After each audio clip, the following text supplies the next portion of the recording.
Oleh karena beliau masih berada di Makassar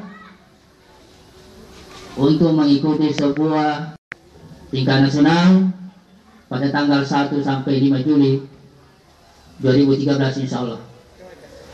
Olehnya itu beliau Ketua KPPS SMA SMK Kabupaten Wajo. Oleh karena kita ketahui bersama, yang pertama SMA Negeri 1 Sengkang, SMA Negeri 3 Sengkang, SMA Negeri 1 bagi-bagi tugas.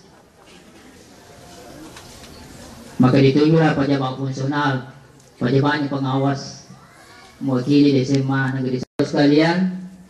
Ketidakhadiran beliau bersama-sama dengan kita ini tidak mengurangi hikmat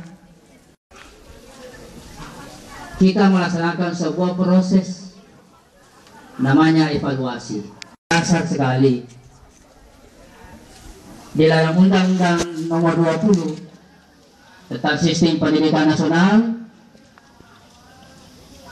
kalau saya tidak salah pasal 58, yang memiliki kewenangan untuk melaksanakan ujian nasional atau